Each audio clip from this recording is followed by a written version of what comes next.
Baik, Assalamualaikum warahmatullahi wabarakatuh.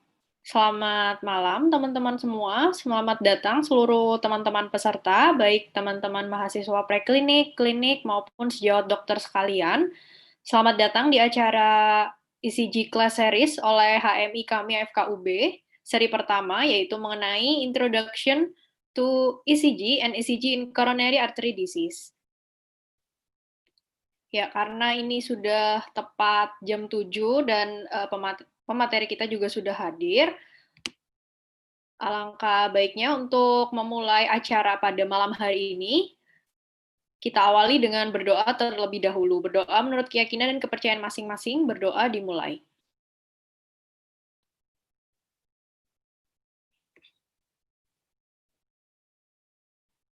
Ya, berdoa selesai. Sebelumnya, saya izin memperkenalkan diri terlebih dahulu. Saya selaku moderator di sini, yaitu Nabila Hanifah Mukti, mahasiswa Fakultas Kedokteran Universitas Brawijaya tahun 2015. Sebelumnya, sekali lagi saya ucapkan selamat datang teman-teman semuanya yang barusan join.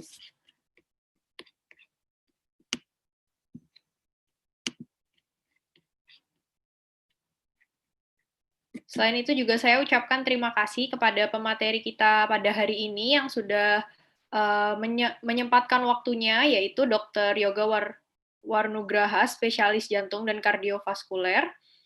Lalu juga saya ucapkan terima kasih kepada teman-teman peserta, baik yang ada di Zoom maupun yang sedang streaming live YouTube, yang sudah meluangkan waktunya juga, karena ini animonya cukup tinggi ya, jadi karena kita baru pertama kali mengadakan acara pada hari ini tentang ECG Class Series juga, ini alhamdulillah disambut semangat positif, kurang lebih sudah yang daftar mencapai sekitar 290 peserta, baik yang di Zoom maupun yang di live streaming YouTube. Selain itu juga saya mewakili panitia, menyampaikan terima kasih juga dan rasa senang sudah bisa menjadi fasilitator pada kegiatan hari ini.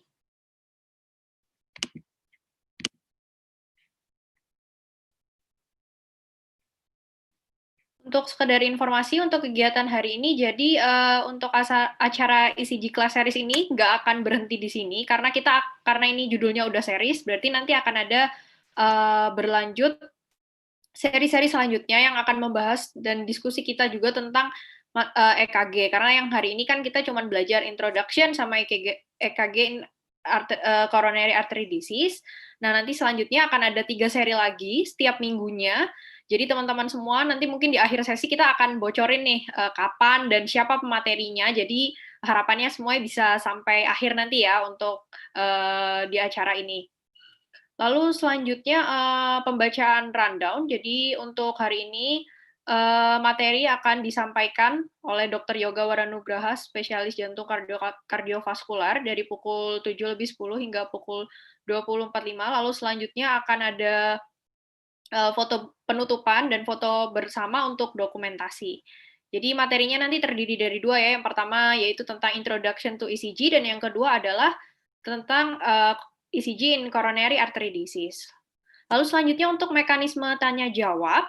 Jadi untuk teman-teman peserta yang mau mengajukan pertanyaan, jadi teman-teman bisa langsung menuliskan pertanyaan di kolom chat Zoom atau di kolom chat live di YouTube streaming. Lalu nanti pertanyaan akan dipilih oleh teman-teman panitia. Jadi harapannya semoga nanti kalau misal memang sisa waktunya cukup banyak, jadi harapannya semua pertanyaan bisa terbaca ya. Nah, itu nanti dari teman-teman panitia akan menyerahkan pertanyaan kepada moderator saya. Jadi nanti akan saya bacakan pertanyaannya selanjutnya. Baik, mungkin karena ini juga sudah hadir beliaunya, mungkin kita langsung perkenalan dulu tentang apa materinya. Mungkin sebelumnya udah baca di poster ada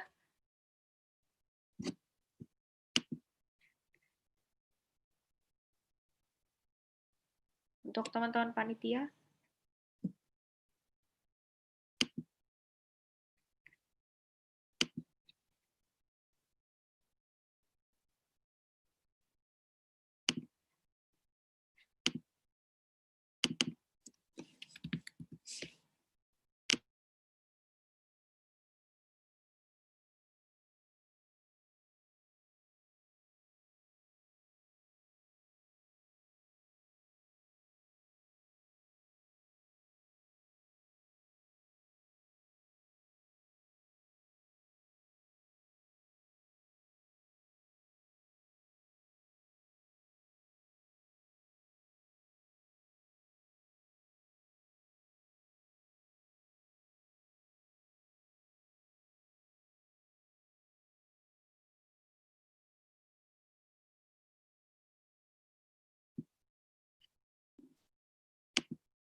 Ya, untuk CV pemateri, jadi beliau ini berasal dari Malang. Beliau merupakan staf pengajar Fakultas Kedokteran Universitas Brawijaya di bidang kardiologi dan vaskular. Sebelumnya juga pernah ada pengalaman menjadi dokter umum di Puskesmas di Alor. Luar biasa sekali. Beliau juga tergabung dalam Indonesian Heart Association. Beliau memang sangat passion sekali di bidang kardiologi, vascular medicine, dan sudah mengikuti berbagai macam course dan workshop. Selain itu juga beliau juga sudah banyak menerbitkan publikasi research maupun case report yang berkaitan dengan kardiologi dan vascular medicine. Ini yang paling terbaru diterbitkan atau dipublikasikan oleh Heart Science Journal pada tahun 2020. Ini yang paling baru berjudul The Role of Congregation Index as Predictor Short-Term Clinical Outcome in Patients in Acute Heart Failure. Beliau juga sekarang masih aktif dalam penelitian di tahun 2020 ini, aktif dalam 3 penelitian. Jadi langsung saja untuk selanjutnya kita sambut pemateri kita, yaitu Dr. Yoga Waranugraha, spesialis jantung dan kardiovaskular. Oke, Assalamualaikum warahmatullahi wabarakatuh. Selamat malam, adik sekalian. Alhamdulillah ya, malam ini malam 17-an, kita nggak kemana-mana, kita belajar ICG aja ya. Oke, makasih moderator. Jadi ini kesempatan yang luar biasa menurut saya ya, saya kenalan sama adik-adik sekalian. Jadi kesempatan lah bagi-bagi ilmu. Kenapa? Karena ICG ini adalah level kompetensi 4 untuk teman-teman dokter umum. Jadi harus bisa baca ICG. Karena dengan ICG kita bisa mendiagnosis kegawatan jantung ya, di mana membutuhkan asesmen cepat dan terapi yang agresif sehingga pasien bisa selamat. Oke, memang ECG ini tidak akan bisa dipelajari kalau hanya dengan 2 jam. Perlu waktu. Makanya gini kami buat series ya. Jadi mungkin ada 4 series, nanti masing-masing seri ada 2 topik yang akan kita bahas, dan di akhir nanti mungkin kita akan belajar baca ECG melalui kuis interaktif ya. Mungkin nanti kita sajikan lewat Google Form atau apa gitu ya. Nanti harapannya teman-teman bisa partisipasi. Oke, kita ke materi yang pertama ya. Oke teman-teman, gimana? Siap mengikuti materi? Siap dokter. Siap dokter. Siap dokter. Oke, kalau siap ya. Jadi materi yang pertama ini adalah Introduction to ECG ya. Jadi pengenalan dulu. Baca ECG kita tidak akan bisa kalau kita tidak mengenal dasar-dasarnya dulu ya. Oke, jadi ini adalah kita belajar tentang basic electrophysiology. Jadi ketika kita memandang jantung, maka sebetulnya jantung terdiri dari 3 komponen utama sel ya. 1 pacemaker cells, 2 conducting cells, yang terakhir adalah myocardial cells dengan fungsi masing-masing. Jadi pacemaker cells di sini ini adalah penghasil impuls listrik ya. Kemudian dari sumber listrik akan ditransmisikan melalui conduction cell ya. Kemudian sampailah dia kepada miokard sehingga akan terjadi kontraktilitas jantung. Jadi prinsip utama jantung bekerjanya adalah electromechanical coupling. Jadi perubahan energi listrik menjadi energi mekanik yang perlu kita pelajari ya. Jadi ibaratnya pacemaker cells ini seperti baterai atau generator, sedangkan conducting cells ini seperti kabel ya. Sedangkan myocardial cells seperti mesin yang akan bergerak dengan tenaga listrik, gampangnya begitu ya. Jadi kalau kita belajar mengenai sistem elektrofisiologi jantung, kita mengenal ada beberapa struktur, yaitu sinus node atau yang kita kenal dengan sinoatrial nodes atau SI nodes ya. Ini adalah pacemaker alami dari jantung ya. Kemudian setelah itu listrik akan berjalan ke atrium hingga akhirnya sampai ke AV nodes. Setelah di AV nodes akan masuk ke bundle of His, kemudian dia akan ditransmisikan ke right bundle branch dan left bundle branch. Nah, left bundle branch ini dia akan bercabang lagi menjadi left anterior fascicle dan posterior fascicle. Kemudian hingga akhirnya sampai ke serabut Purkinje. Jadi ini adalah serabut-serabut kecil sebelum masuk ke otot jantung, otot miokard. Ya, itu prinsipnya. Jadi di jantung itu berlaku hukum. Siapa yang bisa menghasilkan beat paling tinggi, dia adalah yang mengendalikan ya. Jadi kita lihat ternyata secara fisiologis sinoatrial node dia bisa menghasilkan impuls besar 60 sampai 100 kali beat per menit. Sedangkan atrial antara 60 sampai 80, sedangkan untuk junctional antara 40 sampai 60, sedangkan ventricle di bawah 40. Jadi sehingga dalam kondisi fisiologis SA node yang memegang kendali karena dia memiliki firing rate atau istilahnya kemampuan untuk menghasilkan listrik yang paling cepat sehingga yang bawah pasti ngikut. Ya. Inilah kebesaran Allah tadi adik sekalian. Ketika SA node gagal, maka pasti listrik diambil alih oleh bawahnya. Atrial di sini. Ketika atrial gagal, maka diambil alih junctional. Ketika junctional gagal, maka diambil alih oleh ventricle. Ini yang kita sebut sebagai mekanisme escape. Ya. Nanti ketika kita belajar aritmia, kita nanti akan mengenal namanya escape return, irama penyelamatan yang dilakukan oleh jantung. Ya. Nah, sekali lagi, ketika kita belajar listrik di jantung, maka ada dua fase yang terjadi di dalam sel jantung, yaitu depolarisasi dan repolarisasi. Jadi kalau kita gambarkan, ini adalah sel dari miokard. Ya. Dalam kondisi resting, istirahat, muatan di intraseluler itu negatif, sedangkan di ekstraseluler positif.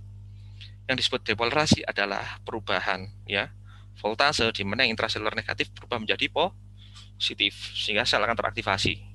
Sedangkan repolarisasi kebalikannya, mengembalikan ke kondisi resting, ya, yang semula setelah depolarisasi dia di intraseluler positif, dikembalikanlah menjadi negatif, ya, itu prinsipnya. Oke, ini adalah struktur anatomi dari jantung. SA node posisinya di atrium kanan, nih ya, posisinya di dekat di bawah vena cava superior, ya. Kemudian listrik berjalan melalui atrial, kemudian sampailah dia ke AV node. AV node lokasinya di sini ya, di dasar dari atrium kanan, ya. Kemudian menjadi sini ada bundle of His, kemudian bercabang menjadi left bundle branch dan right bundle branch. Left bundle branch terdiri dari dua, jadi ada anterior vesicle dan posterior vesicle. Kemudian dari tadi dia akan bercabang menjadi Purkinje fiber, kemudian dia connect dengan myokard, ya, sehingga terjadilah suatu electromechanical coupling, ya. Nah, pertanyaannya, bagaimanakah otot jantung itu bisa terstimulasi? Jawabannya adalah karena adanya potensial aksi atau kita sebut sebagai action potensial, ya. Jadi potensial aksi ini berbeda antara pacemaker cells dan non pacemaker cells, ya. Jadi kuncinya pacemaker cells ada fase 4 yang kita sebut sebagai funny channels, IF ini. Jadi melalui slow sodium channel ini dia bisa mempunyai automatisasi sehingga akhirnya terjadi depolarisasi spontan. Oke. Sedangkan pada non pacemaker cells dia butuh rangsangan dari luar supaya dia bisa terdepolarisasi, ya. Ini adalah basic elektrofisiologinya, ya, di mana depolarisasi pada pacemaker cells dominasinya oleh kalsium influx, sedangkan kalau pada non pacemaker cells dia karena sodium influx, ya. Itu. Nah, otot jantung dia punya sifat yaitu namanya refractory period atau sifat refraktor. Apa gunanya? Supaya sel tersebut tidak bisa dirangsang secara bertubi-tubi oleh rangsangan dari luar. Jadi ada kalanya sel jantung itu tidak bisa terstimulasi walaupun diberikan stimulasi karena adanya refractory period, ya. Kita mengenal ada 3, yaitu effective refractory period, kemudian ada relative refractory period, dan supranormal period. Jadi ketika impuls listrik ini datang di effective refractory period, di absolute refractory period, maka tidak akan terjadi potensial aksi berikutnya. Tetapi ketika gelombang suatu potensial aksi dia jatuh di effective refractory period, dia akan merangsang sel itu sendiri, tapi nggak ditransmisikan. Tetapi kalau dia datang di relative refractory period, ini yang kita hati-hati.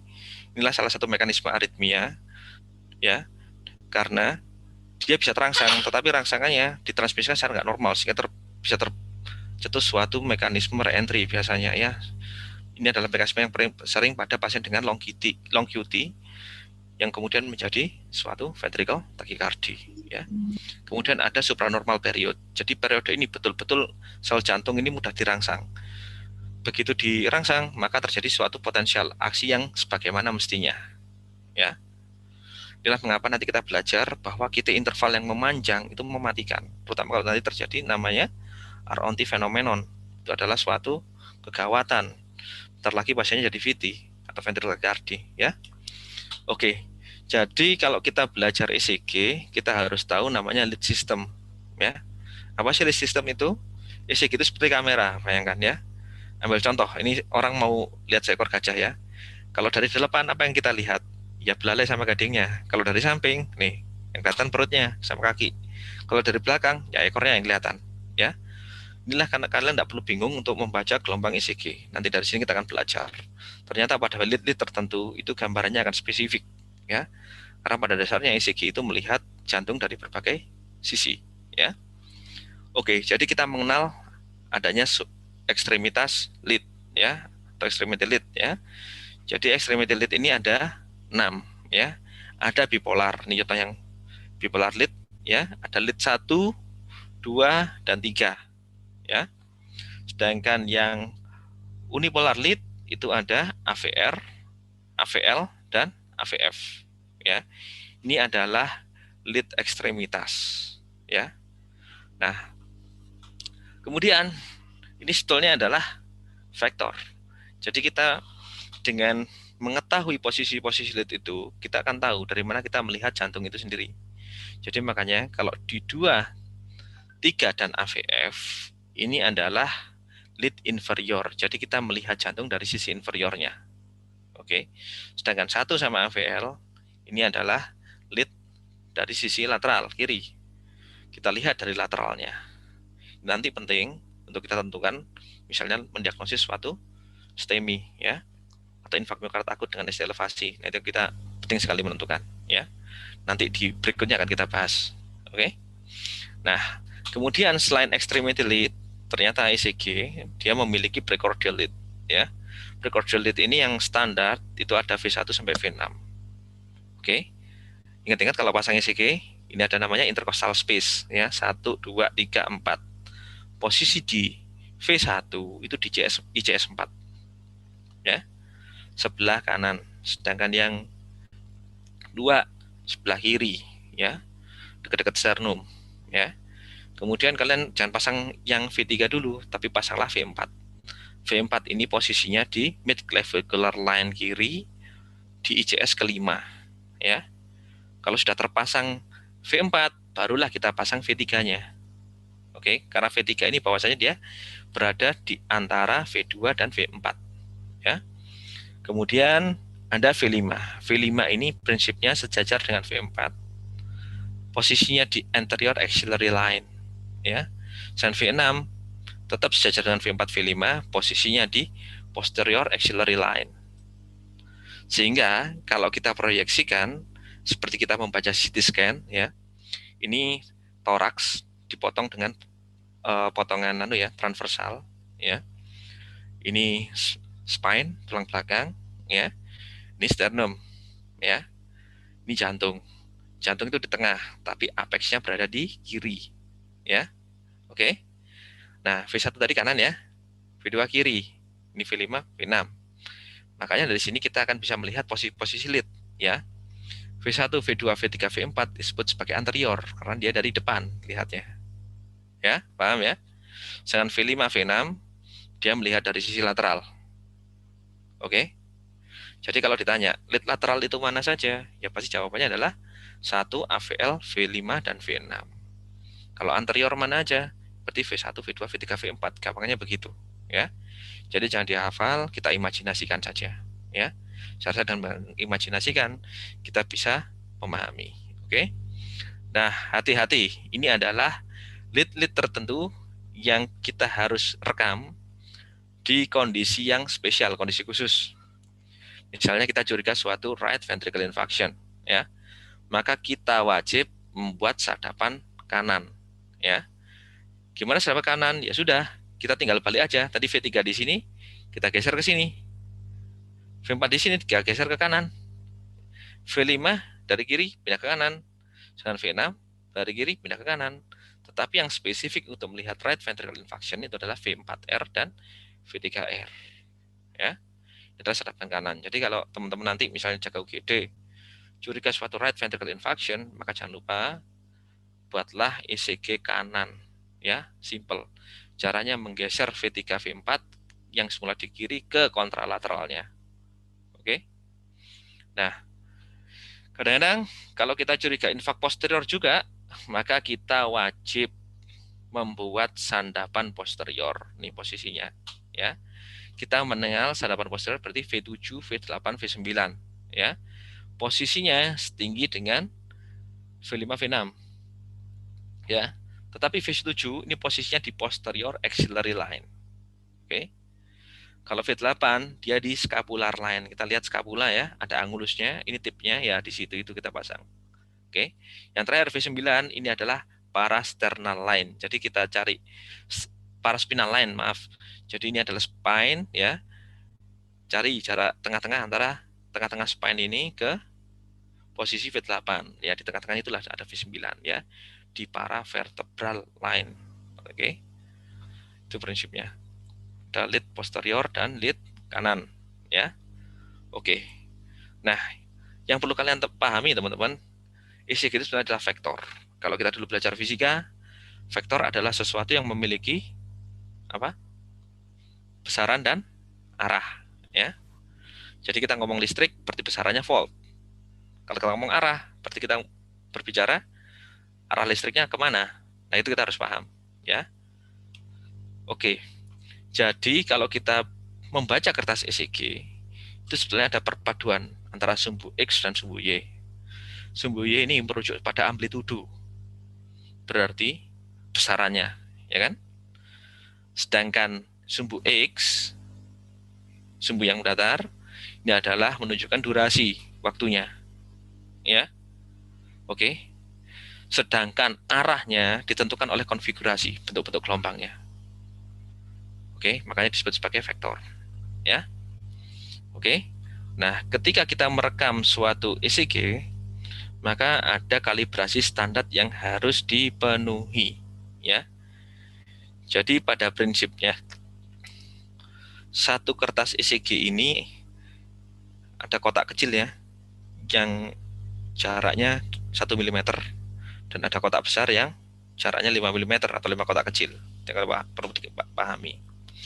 Jadi kalibrasi standar itu kecepatannya adalah 25 mm per detik. Ya. 25 mm per second. Ya. Sehingga 1 mm ini itu setara dengan 0,04 second atau 40 milisecond. Ya. Kemudian kalibrasi voltasenya ini adalah 1 milivolt untuk 10 mm atau 1 mm untuk 0,1 milivolt. Ini adalah standar rekaman. Ya, hati-hati, kadang-kadang kalibrasi bisa berubah, otomatis interpretasi bacaan kita juga akan berubah, ya.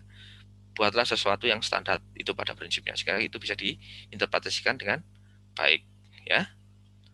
Nah, sekarang kita belajar tentang vektor, ya. Jadi kalau di jantung, event listrik itu cuma ada dua, ada depolarisasi, ada namanya repolarisasi.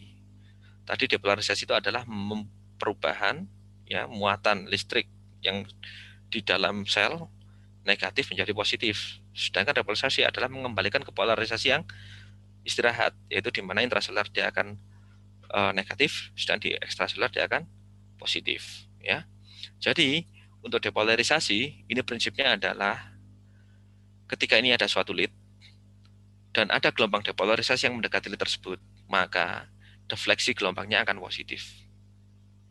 Ya, yang perlu dipahami. Ketika gelombang tersebut menjauhi lead, ya, misalnya ada lead di sini ya, listriknya larinya ke sana, maka di sini pasti akan merekam kebalikannya, defleksinya negatif. Oke, ini harus disepakati dulu. Kemudian kalau repolarisasi kebalikannya, ketika gelombang repolarisasi dia mendekati lead seperti ini, ya, maka gelombangnya akan menjadi negatif defleksinya. Tetapi ketika gelombang tersebut menjauhi lead di sini, maka defleksinya akan menjadi positif. Ya. Cuma ada perlakuan khusus di ventrikel jantung. Ventrikel itu unik ya. Jadi ketika terjadi depolarisasi, aktivasinya itu adalah dari endokardial ke epikardial. Sedangkan repolarisasinya kebalik, dari epikardial ke endokardial. Sehingga lead-lead pada umumnya dia akan merekam kalau QRS-nya tinggi, dominan R, pasti T-nya akan positif. Tetapi kalau dominan S atau Q, maka biasanya T-nya akan inversi. Ya nanti kita akan perhatikan baik-baik ya pada ECG normal. Oke, ini harus disepakati dulu. Nah, satu lagi perkecualian kalau ini ada gelombang ya, gelombang listrik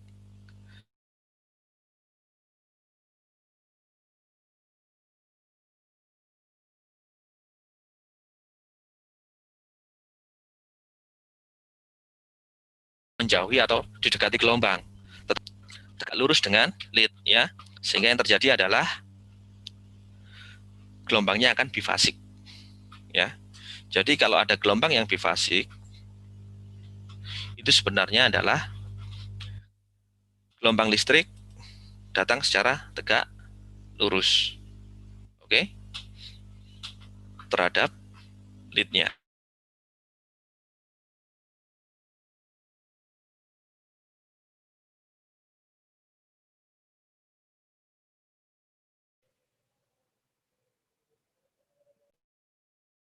Gelombang P, QR, STU, apa sih itu? Kalau ini ECG itu ada gelombang P, ya, ini gelombang P, ya, kecil, jadi depan QRS. Dan ada gelombang kedua ini QRS, dan gelombang terakhir gelombang T, ya. Kemudian ada PR interval, ada ST segmen, ada PR segmen, J point, gelombang T, dan ada gelombang U. Nanti kita akan kupas satu-satu. Kenapa terjadi gelombang seperti ini, ya? Oke, kita bahas gelombang P. Jadi gelombang P ini disepakati adalah suatu depolarisasi dari atrium. Jadi kuncinya nanti kalau ada kelainan yang berasal dari atrium, maka kita evaluasinya adalah gelombang P. Ya, oke. Gelombang P selalu mendahului QRS pada ECG normal, ya wajar karena aktivasi dari atrium itu selalu mendahului aktivasi dari ventrikel.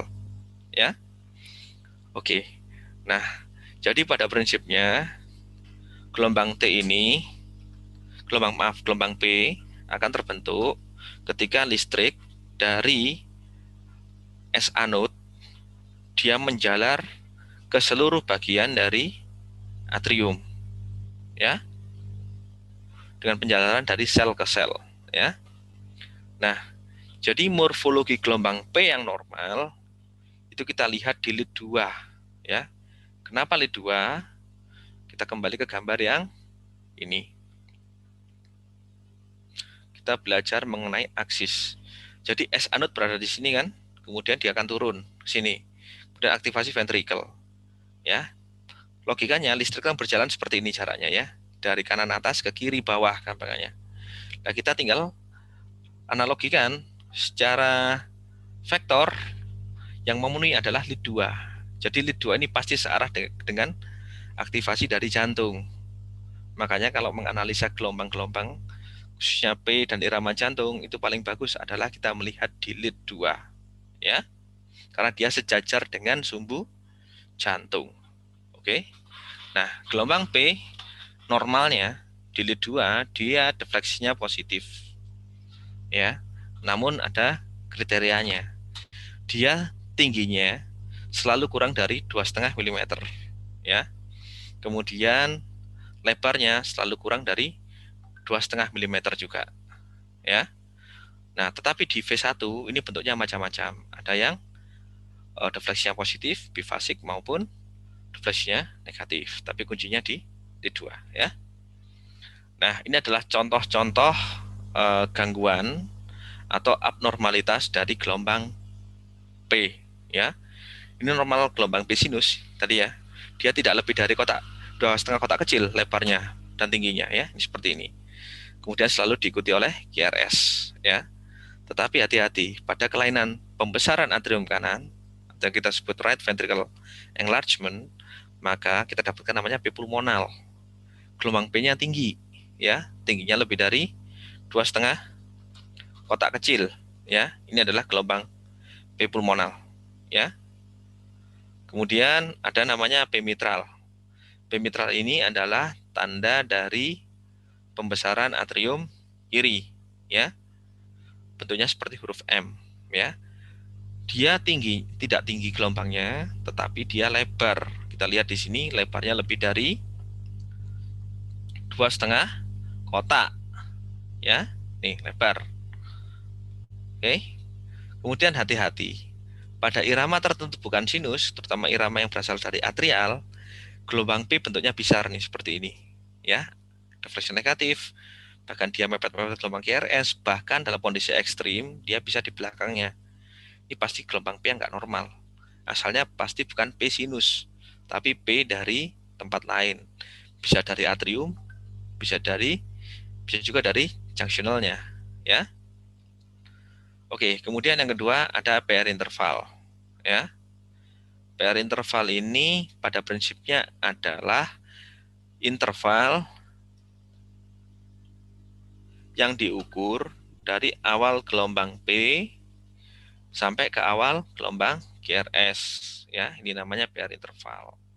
Artinya adalah ini adalah waktu yang dibutuhkan listrik untuk berjalan dari sinus nodes menuju ke ventricle, ya. Oke. Jadi PR interval ini penting sekali untuk kita nanti mengetahui apakah pasien mengalami suatu blok apa enggak, AV blok derajat 1, di mana pada AV blok derajat 1 PR interval akan memanjang, ya. Atau PR interval akan memendek pada kelainan tertentu, namanya accessory pathway, contohnya pada Wolff Parkinson White syndrome, di mana ada jalan pintas sehingga aktivasi ventricle itu bisa terjadi lebih awal, ya. Nanti kita akan bahas, ya. Nah, kemudian berikutnya adalah QRS kompleks. QRS ini unik karena ini adalah suatu depolarisasi dari ventricle, ya. Tadi kalau kita belajar depolarisasi atrium dia simple dan hanya penjalan dari sel ke sel. Sedangkan kalau ventricle ini aktivasinya lebih kompleks, ya. Pada prinsipnya QRS kompleks ini durasinya tidak lebih dari 0,1 detik atau kurang dari 100 milisecond, ya. Oke, jadi tadi sempat saya singgung di awal bahwa aktivasi dari ventricle itu berasal dari endokardial ke epikardial, ya. Oke. Ini adalah aktivasinya, ya. Oke. Lihat di sini ada lead, depolarisasi mendekati lead pasti dia akan positif. Itu prinsipnya, ya. Oke. Nah, ketika jantung tersebut mengalami pembesaran, kadang-kadang aktivasi ventrikelnya itu perlu waktu. Makanya kadang-kadang QRS-nya juga ikut lebar, ya. Oke, teman-teman nggak usah pusingin gelombang QRS. Memang nanti pada dasarnya ketika melihat ECG yang sebenarnya, ini bisa jadi nggak ideal. Tapi yang penting teman-teman harus tahu nomenklatur dari gelombang QRS. Jadi kesepakatannya adalah defleksi negatif pertama itu bisa disebut sebagai gelombang Q. Sedangkan defleksi positif pertama itu disebut sebagai gelombang R. Apakah didahului gelombang Q atau tidak sebelumnya?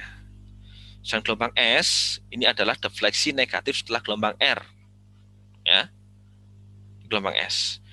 Tetapi ketika kemudian terjadi setelah gelombang S ada defleksi positif lagi, itu disebut sebagai R prime, ya, seperti ini, ya, atau R aksen, ya. Jadi ingat-ingat ya, Q ini adalah defleksi negatif pertama, R adalah defleksi positif pertama, sedangkan S ada defleksi negatif setelah gelombang R, sedangkan R prime ini adalah defleksi positif kedua setelah gelombang S. Ini kesepakatan, ya.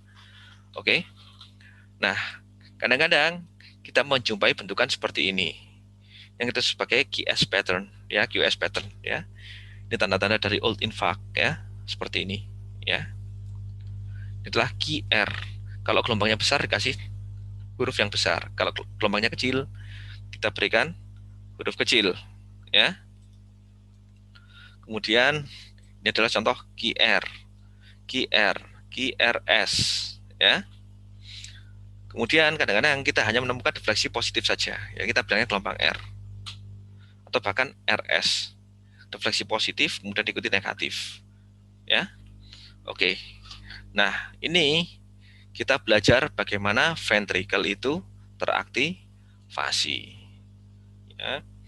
Jadi pada prinsipnya, bagian ventricle yang teraktivasi duluan itu adalah selalu septum.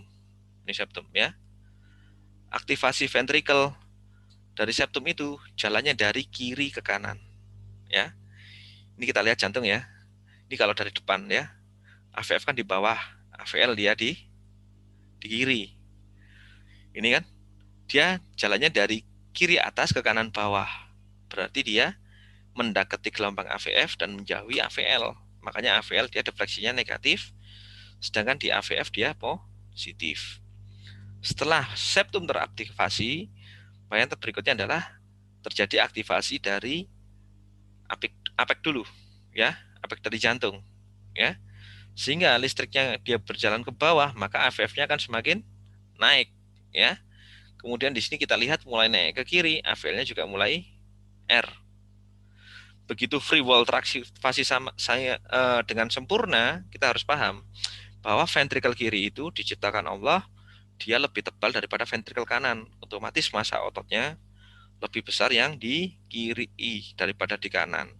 Sehingga begitu aktivasi free wall ya atau dinding bebas ventricle, maka yang mendominasi adalah yang kiri karena dia ototnya tebal ya.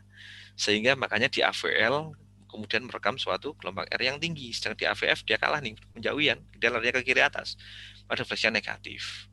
Sehingga inilah ECG pada aktivasi pada AVF dan AVL, di mana pada AVF biasanya gelombangnya adalah RS, sedangkan di AVL adalah Q dan R. Ini prinsipnya, ya. Oke. Nah, kemudian ini aktivasi ventricle kalau kita lihat dari bidang prekordial, ya. V6 di kiri ya, V1 di kanan. Ini lebih enak lagi memahaminya. Jadi septum aktivasinya dari kiri ke kanan. Pastilah di V1 dia positif dulu, sedangkan di V6 negatif duluan. Kemudian ke apex mendekati free wall, kita lihat kiri lebih tebal daripada kanan. Maka di V6 kemudian muncul R, sedangkan di V1 muncul S. Ketika seluruh free wall teraktivasi, maka vektor larinya ke kiri, ya kan? Sehingga di V6 R-nya menjadi dominan, sedangkan di V1 S-nya semakin dalam, ya. Itu prinsipnya, ya. Jadi kalau ditanya kira-kira kalau hipertrofi ventricle kiri apa yang berubah? Ya jelas R di V6-nya tambah tinggi karena massa ototnya lebih tebal, sedangkan S di V1-nya dia lebih dalam-dalam, ya. Dasarnya apa ya? Vektor ini tadi, dan vektor itu berhubungan dengan massa otot, ya. Nah, ini adalah contoh kelainan dari gelombang GRS macam-macam, ya. Ini normal, ya. Yang saya sebut tadi sebagai pre-excitation syndrome. Jadi PR intervalnya pendek sekali, ya. Kenapa? Karena harusnya listrik yang seharusnya jalan dari atrium ke ventricle dia satu-satunya jalan lewat AV node, ternyata ada jalur konduksi baru. Maka ada sebagian ventricle dia yang teraktivasi lebih awal daripada yang seharusnya, sehingga terbentuk delta wave. Nah, ini seperti ini. Ini namanya pre-excitation syndrome, ya. Yang terkenal adalah sindroma Wolff-Parkinson-White, ya, yang sering menyebabkan supraventricle takikardi pada usia anak-anak atau dewasa muda dan remaja, ya. Oke. Nah, kemudian ini adalah gambaran khusus right bundle branch block, ya. Di V1 ada gambaran RSR. Nah, RSR prime, ya. Oke. Kalau saya bilang seperti kepalanya Batman, ya. Atau telinga kelinci, ini gas untuk right bundle branch block. Sedangkan untuk left bundle branch block biasanya akan terjadi QRS lebar di V6, ada takinya di atas seperti ini. Ini adalah gambar left bundle branch block. Oke, nanti kita mengenal gangguan irama juga yang bikin QRS aneh, yaitu namanya PVC, premature ventricular contraction. Jadi QRS-nya bizar. Karena jelas, karena berasal dari ventricle, tidak berasal dari jalur yang normal. Ya, ini nanti kita bahas sendiri di aritmia, ya.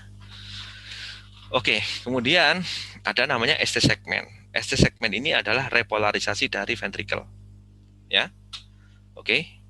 Jadi ST segment ini dimulai dari J point, Ingat ya, ini ada G-point. G-point ini adalah titik pertemuan antara QRS dengan ST segmen. Ya, dan G-point. Dan yang namanya ST segmen. Ya, dari akhir QRS ke awal gelombang T. Ya, itu adalah ST segmen. ST segmen ini berhubungan dengan repolarisasi dari ventricle. Ya, biasanya dia itu isoelektrik. Ya, nggak ada perubahan, nggak ada elevasi maupun depresi. Tetapi ketika terjadi kelainan iskemia, bisa kan terjadi suatu ST depression. Nah ini macam-macam. Ada yang upslope, downslope maupun horizontal. Yang spesifik untuk iskemia yang downslope dengan horizontal, sedangkan yang upslope dia tidak spesifik, ya kurang spesifik. Oke. Nah ini adalah contoh dari ST elevasi.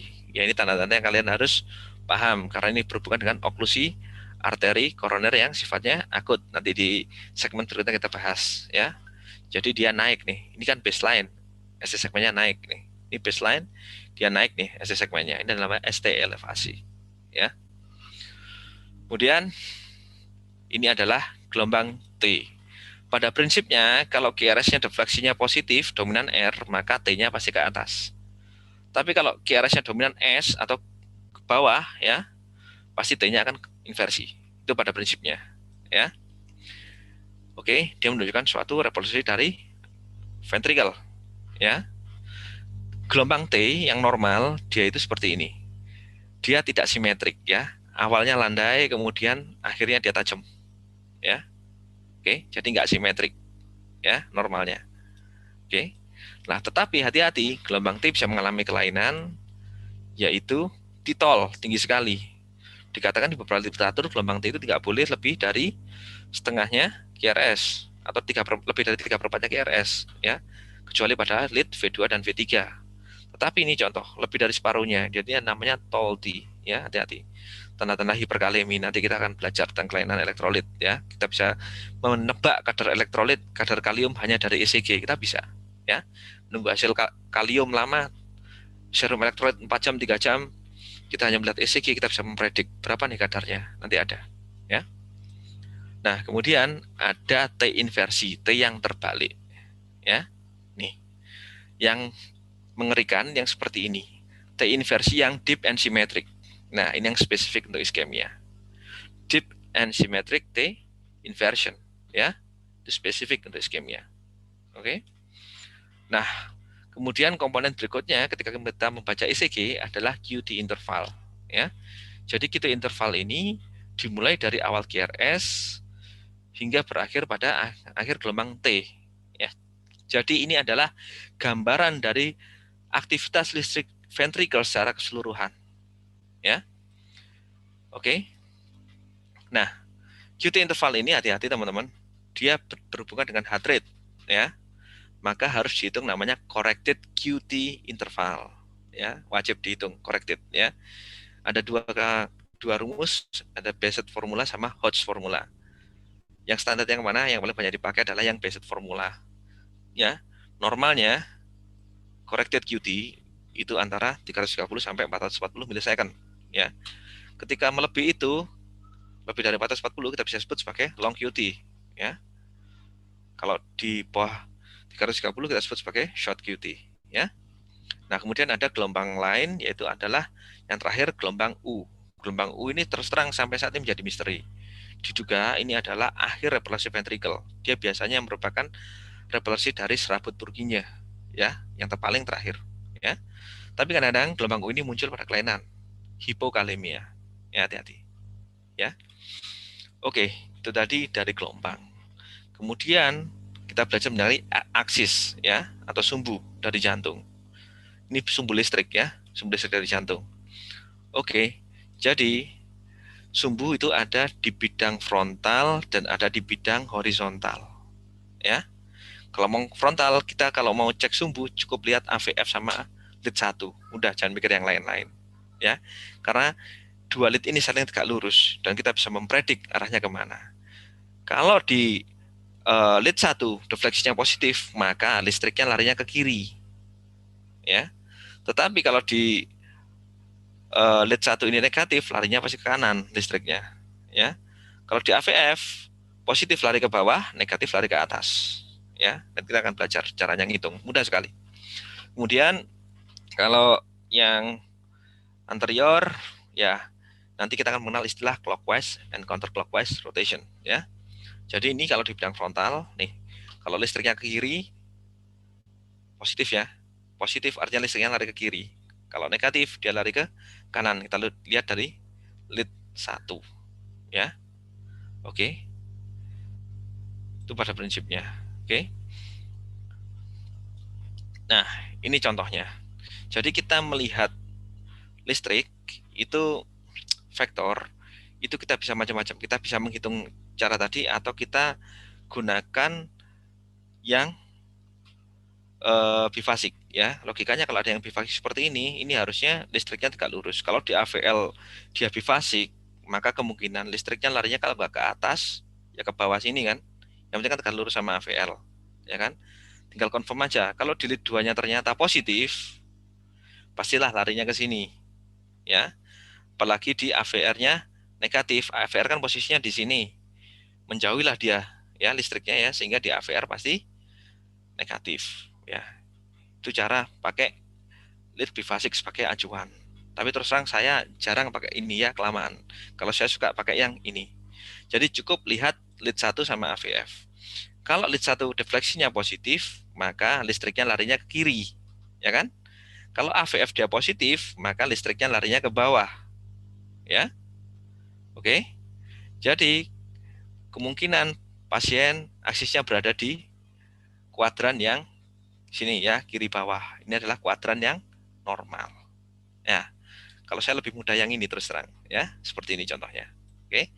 Normalnya di sini. Kalau ke sini namanya left axis deviation. Kalau dia berada di sini sebagai right axis deviation. Kalau di sini disebut sebagai extreme deviation atau northwest axis, ya. Nah, ini ambil contoh. Positif, positif. Dia lari ke sini dan ke sini. Berarti kan di kuadran ini ya, kiri bawah. Berarti aksisnya adalah normal. Oke. Itu gampangnya kita melihat aksis, ya. Nah, ini aksis di bidang horizontal. Ini penting karena kita akan melihat adanya rotasi dari jantung apa enggak. Jadi, kita kembali lagi ke pelajaran tadi, kita kembali lagi ke aktivasi ventricle. Bahwasanya di V3 dan V4 ya, ini gelombangnya normal bifasik, di mana RS ini kalibrasinya atau rasionya itu mendekati sama, ya. Oke. Yang kita sebut sebagai transitional zone, ya. Normalnya di V3 atau V4 yang semula polanya RS kemudian menjadi QR, ya. Transisinya di sini nih, di V3 atau V4. Oke. Nah, kembali ke gambar tadi. Pada jantung yang normal, memang transitional zone berada di V3 dan V4. Tetapi ketika transitional zone itu dia bergeser ke V1 dan di V2, ini yang kita sebut sebagai counterclockwise rotation, berlawanan dengan jarum jam. Ya. Sedangkan ketika transitional zone-nya dia bergeser ke V5 V6, ini kita sebut sebagai clockwise rotation, nih, atau perputaran searah dengan jarum jam, ya. Kurang lebih kalau kita bayangkan, jantungnya dia sumbunya berubah di dalam kafum torak, ya. Oke. Yang terakhir, untuk introduction, kita akan belajar menentukan irama dasar dan berapa rate-nya. Ini penting. Oke. Jadi, kesepakatan irama jantung yang normal itu adalah irama sinus, ya, atau normal sinus rhythm. Apa syaratnya? Ingat-ingat 5 ini. Gelombang P selalu diikuti QRS. Kedua, QRS selalu diawali gelombang P. Kemudian gelombang P selalu positif di 1, 2, dan 3. Dan gelombang P selalu negatif di AVR. Hati-hati, PR interval selalu lebih dari 0,12 second atau lebih dari 120 milisecond. Kenapa? Karena kalau terlalu pendek, kemungkinan juga itu irama sinus, tetapi ada accessory pathway atau preeksitasi, ya, sehingga ventricular teraktivasi lebih awal. Kemungkinan kedua, kalau terlalu pendek apa? Iramanya bukan berasal dari sinus, tetapi dari fokus lain di atrium biasanya. Ya, makanya waktunya pendek. Ya, Karena rata-rata waktu yang dibutuhkan konduksi dari S anode sampai ke ventricle itu adalah lebih dari 120 milisecond. Ya, itu prinsipnya. Nah, ini adalah bagaimana kita menganalisis berapa rate-nya pasien. Tapi perhatikan dulu, pasiennya iramanya reguler atau enggak. Ya, contoh ini kalau pasien reguler, beat ke beat jaraknya sama, mudah. Kita tinggal lihat aja jarak R ke R-nya berapa. Mau pakai kotak apa. Kalau mau kotak besar, maka heart rate adalah 300 dibagi jarak gelombang R ke R-nya, ya. Kalau kita pakai kotak besar, ya. Jadi 300 dibagi jumlah kotak besar, ya. Itu untuk heart rate kalau kita pakai kotak besar. Nah, ini adalah kalau kita pakai heart rate dengan kotak kecil, maka kita pakai adalah 1500 dibagi jumlah kotak kecilnya. Kenapa? Karena satu kotak besar adalah 5 dari kotak kecil. Ya, terserah mau pakai apa. Kalau saya sih untuk kepentingan, kalau untuk praktis-praktis lebih suka pakai kotak besar ya, gampang lihatnya ya. Kalau kotak kecil susah lihatnya. Mungkin kalian perlu loop untuk memastikan dengan jelas ya. Oke. Nah, ini hati-hati. Pada irama irregular seperti ini contoh dari atrial fibrilasi ya. Maka kita tidak bisa menghitung cara tadi pakai 300 dibagi jumlah kotak besar atau 1500 pakai dibagi dengan jumlah kotak kecil, tetapi kita hitung jumlah QRS ya pada waktu tertentu. Ini ambil contoh. Ini direkam selama 6 detik ya. Pertanyaan saya, 6 detik untuk jadi 1 menit dikalikan berapa? 6 detik jadi 1 menit dikalikan berapa? 10 Kali 10. Oke, good. Makanya kita lihat kalau ini dia ada jarak 6 detik, maka kita tinggal hitung QRS-nya. Ambil contoh ini ada 1, 2, 3, 4 ya. Ini ada 6 detik. Nah, kira-kira kalau dalam 6 detik aja 4, ya mungkin kalau mau kita hitung 1 menit ya tinggal kalikan 10 aja. Jadi kira-kira nanti dalam 1 menit ada 40 beat per menit. Ya, hati-hati. Penting sekali kita tentukan jarak R ke R-nya ya. Dia reguler atau tidak ya. Oke, sampai sini apakah ada pertanyaan? Silahkan moderator, ada yang tanya nggak? Kayaknya ada yang raise hand tuh. Untuk pertanyaannya langsung sekarang saja dok atau langsung digabung di akhir untuk yang sesi pertama ini? Gimana moderator kesepakatannya? Saya ngikut aja. Gimana? Sekarang aja deh, nggak apa-apa ya. Oke. Ya, mungkin biar langsung. Ini pertanyaan. Oh, ini ada satu pertanyaan dokter. Selamat malam dokter. Ya. Dari Shanin, bagaimana cara membedakan benign early repolarization dalam kurung high take off ST segment dengan ST elevasi sejati dokter? Terima kasih. Wah, lalu ini pertanyaannya berat nih. Terus? Ya, untuk yang pertanyaan kedua, sudah dokter. Baru satu pertanyaan itu saja dokter. Oke, jadi ini membedakan ST elevasi pada infark dengan early repolarization ya. Jadi hati-hati teman-teman. Jadi kalau kita menganalisis ST elevasi ya, kita lihat polanya ya. Kalau pada STEMI biasanya seperti ini nih. Dia bentuknya adalah cembung ya. Oke, kita bilang sebagai konveks ya. Atau istilah kerennya seperti tombstone, batu kuburan ya. Tuh. Tetapi kalau pada early repol dia biasanya cekung ya. Maaf di sini saya nggak bawa gambarnya, tetapi biasanya dia cekung begini. Ya. Oke. Itu adalah early repol. Ya. Pertanyaannya, apakah early repol tersebut berbahaya? Ternyata baru-baru ini muncul teori baru bahwa nggak semua early repol itu aman. Ternyata ada yang bahaya ya. Nanti ada stratifikasi resikonya. Oke. Cuma nanti kalau kita mau memperjelas gambarnya, nanti di slide berikutnya akan saya jelaskan ya, membedakan ST elevasi pada STEMI atau pada early repol ya. Kedua, cara membedakan yang berikutnya adalah kalau STEMI itu ada evolusi, ya. Makanya penting pada pasien-pasien nyeri dada kalau kita nggak yakin itu elevasinya STEMI atau bukan, kita lakukan ECG serial, ya, sehingga kita melihat ada evolusi apa tidak. Itu prinsipnya. Sedangkan kalau ada relipol, dia tidak akan ada evolusi yang khas, ya. Ini sama saja nanti membedakan ST elevasi karena STEMI atau karena perikarditis, itu juga berbeda, ya. Oke. Ada lagi yang mau tanya? Mungkin teman-teman ada pertanyaan lagi untuk sesi yang pertama. Bisa langsung mengajukan pertanyaan di kolom chat box. Oh, ini ada satu pertanyaan lagi, dokter. Dari YouTube, apakah penghitungan aksis normal berbeda dengan arah aktivasi ventrikel ya, dok? Mengingat aksis frontal normal ke kiri, sedangkan aktivasi ventrikel berjalan dari kiri ke kanan. Terima kasih banyak, dokter. Oke, ya saya jawab. Ini saya luruskan dulu ya. Jadi kita samakan persepsi. Jadi yang kata disebut aktivasi ventrikel itu, kita lihat dulu. Fase pertama kan septum. Septum aktivasinya memang dari kiri ke kanan. Tetapi begitu dia nanti sampai ke free wall, ya kita lihat nih, masa ototnya septum sama free wall besar mana? Pasti besar free wall, ya. Dan free wall kiri itu pasti lebih tebal daripada yang kanan. Sehingga pada akhirnya didominasilah oleh yang kiri, ya. Oke. Ini ambil contoh yang di bidang frontal ya. Ini contohnya. Kita perhatikan baik-baik gambarnya ya. Nih, aktivasinya awal septum dari kiri ke kanan dulu. Tetapi kecil nih gelombangnya.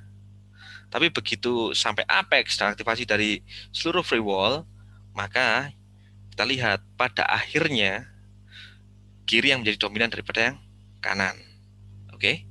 Sehingga listrik jantung kita lihat kalau kita total dari vektor tadi, dia pasti larinya ke sini, kiri bawah. Ya. Oke. Jadi bedain. Jadi statement saya tadi adalah yang kiri ke kanan itu adalah aktivasi septum. Sedangkan free wall aktivasinya bersamaan. Tetapi karena massa otot jantung yang kiri itu lebih besar daripada yang kanan, maka yang kiri mendominasi. Sehingga aksis yang normal dia pasti larinya ke kiri dan bawah. Oke. Nah, nanti beda pada right ventricle hypertrophy. Pada ventricle kanan, massa otot di kanan lebih tebal daripada di kiri. Maka vektornya akan lari ke kanan. Paling nanti tanda-tanda dari right ventricle hypertrophy itu adalah adanya right axis deviation salah satunya. Ya, nanti kita belajar tentang pembesaran chamber ya. Oke. Mungkin terjawab ya. Baik, dokter. Ini ada pertanyaan terakhir sepertinya, dokter. Oh, masih ada lagi. Yang pertama, apakah tanda dan gejala yang membuat kita harus curiga kalau ada right infarct sehingga kita harus melakukan pemeriksaan EKG pada sisi kanan? Itu yang pertama, dokter. Oke, lalu yang kedua, untuk penamaan gelombang Q tadi ada yang kecil dan yang besar. Apakah itu menandakan suatu abnormalitas atau normal? Oke, good. Jadi gini. Jadi ini nanti mungkin akan kita bahas di sesi berikutnya ya untuk infark ya, tapi nggak apa-apa. Saya kasih spoiler di awal ya. Jadi kalau teman-teman menemukan gelombang Q aja seperti ini tanpa diikuti gelombang R di belakangnya, ini adalah namanya QS pattern ya. Jadi kesepakatan internasional ya. Kemudian berikutnya adalah Q yang bagaimana yang diberikan tanda kecil. Kalau dia lebih kecil daripada R-nya, itu lebih kecil, R-nya kita berikan besar. Cuma hati-hati, yang kita sebut Q patologis, yaitu artinya di situ ada old infarct, itu intinya adalah Q yang dalamnya itu lebih dari sepertiga R-nya. Ya. Kalau ini lihat, kira-kira ada sepertiga R-nya nggak dia? Ada nggak sepertiga? Q ini sepertiganya R-nya? Ada nggak? Ada. Ada, dokter. Ada, dokter. Ada. Ya, ini yang disebut sebagai Q patologis. Ya. Patokannya Q kapan disebut dia kelainan? Itu kalau ada Q yang dalamnya lebih dari sepertiganya R, kita sebut sebagai Q patologis. Terus pertanyaan tadi sebelumnya apa? Lupa saya. Yang sebelumnya. Oh, right ventricular infarction. Iya, right ventricular infarct, dok. Jadi prinsipnya right ventricular infarction itu kita yang pertama dari anamnesis, pasti ada nyeri dada dulu ya. Kemudian biasanya pasiennya shock, datang lemes biasanya ya. Kemudian dari pemeriksaan fisik itu ada triasenya. Kapan kita curiga right ventricle infarction? Kalau pasiennya hipotensi 1. kemudian JVP-nya naik tinggi, ya. Yang terakhir parunya bersih. Itu baru juga right infarction. Terus kalau di ECG kapan kita curiga right ventricular infarction? Kalau ada infark inferior, wajib bikin posterior sama kanan. Ya, kenapa? Karena bagian inferior jantung itu hampir sebagian besar divaskularisi oleh right coronary artery. Ketika oklusi dari right coronary artery itu berada di proximal, maka right ventricle-nya rawan kena juga, ya. Jadi hati-hati. Pertama, kalau ada triase ya, klinisnya pasien hipotensi, ya, JVP tinggi, jelas pasien dengan STEMI pasti nyeri dada ya, nyeri dada, kemudian JVP-nya tinggi, tensinya rendah, parunya bersih, kemudian ada STEMI inferior, wajib bikin posterior sama kanan. Oke? Baik, Terjawab ya? dokter. Ya, nanti kita jelaskan di slide berikutnya. Iya. Ya. Ini mungkin yang paling terakhir, dokter. Oke. Ada yang masih bingung, dokter. Untuk kasus atrial fibrilasi itu bagaimana penghitungan heart rate-nya? Apakah rumusnya selalu heart rate sama dengan 4 dikali 10? Terima kasih banyak, dokter. Oke, saya perjelas sekali lagi. Jadi ini sebetulnya analogi sederhana. Kalau pada AF itu kan terus terang iramanya adalah irregularly irregular, ya. Jadi irregular yang sangat tidak irregular, ya. Jadi semrawut, jarak R ke R-nya sangat bervariasi. Maka kita tidak bisa hitung secara normal pakai rumus ini, tapi kita lihat jaraknya, ya. Kuncinya adalah teman-teman minimal harus melakukan rekaman pada 6 detik atau 10 detik. Kemudian dalam rekaman 6 detik, ambil contoh seperti ini, kita hitung ada berapa QRS kompleks yang muncul di situ, ya. Kebetulan di sini ada, ini jarak 6 detik ya. Ini kita lihat ya, 1, 2, 3, 4, 5, 1 detik ya. 1, 2, 3, 4, 5, 1 detik, 2 detik ya. 1, 2, 3, 4, 5, 3 detik ya. Ini 2 kali lipatnya, berarti 6 ya. Dalam range 6 detik, kita temukan ada 4 QRS kompleks. Maka kalau 6 detik aja keluar 4 ya. Berarti kalau 1 menit kira-kira berapa? Ya tinggal kalikan aja. 1 menit kan 60 detik. Maaf, 1 menit kan 60 detik ya. Ya sudah, kalau 6 detik untuk jadi 60 kalikan berapa? Kalikan 10, ya sudah, kalikan 10. Ya 10 ini sebetulnya adalah cara untuk mengalihkan 6 supaya jadi 60 gitu loh. Kalau 4-nya ini adalah berapa jumlah QRS yang ada di sini. Seumpama kalian nanti merekamnya selama 10 detik, bolehlah kalian hitung irama jumlah QRS selama 10 detik itu, tapi kemudian pengalihnya jangan lupa 10 supaya jadi 60 dikalikan 6. Ya, gitu ya. Udah kok ya. Ya. Ini 4 ini sebetulnya adalah 1, 2, 3, 4. 4 bit dalam range 6 detik ini. Ya. Oke? Baik, dokter. Ya. Baik, dokter. Sepertinya sudah tidak ada untuk yang sesi pertama. Mungkin saya izin mengingatkan untuk teman-teman peserta, untuk kita akan lanjut ke sesi yang kedua, yaitu ECG in coronary artery disease. Jadi teman-teman untuk selanjutnya yang pertanyaannya bisa langsung memberikan pertanyaan di chat box di Zoom-nya ya. Baik, dokter, untuk selanjutnya boleh dilanjutkan kembali, dokter, untuk yang materi sesi yang kedua. Oke, makasih. Saya izin turunkan screen dulu ya, ganti screen berikutnya ya. Oke.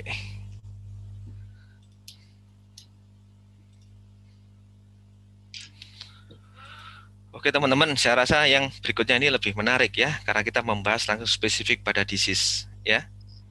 Ini ECG in coronary artery diseases ya. Oke. Jadi ini ECG pada penyakit jantung koroner. Oke, jadi saya bahas satu-satu ya. Pertama kita bahas sirkulasi koroner dulu, dan patofisiologi penyakit jantung koroner, baik yang stabil maupun ACS ya. Yang terakhir adalah berikutnya adalah ECG pada STEMI, yang terakhir adalah pada non ST elevation acute coronary syndrome atau pada chronic coronary syndrome ya. Jadi kalau kita belajar coronary circulations, ini adalah arteri koroner ya. Arteri koroner itu merupakan cabang pertama dari aorta. Nih. Ya. Oke. Ada left, ada right. Ya.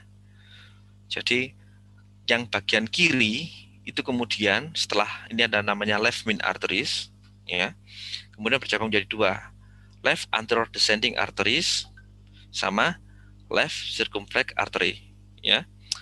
Left anterior descending artery dia bertanggung jawab terhadap aktif vaskularisasi dari bagian anterior septum ventricle ya, sama bagian anterior dari jantung ya. Oke. Bagian anterior sini ya. Oke, anterior sini. Kemudian left ventricle. Kemudian left circumflex dia bertanggung jawab terhadap aktivasi bagian kiri dari jantung, bahkan sampai ke belakang. Ya.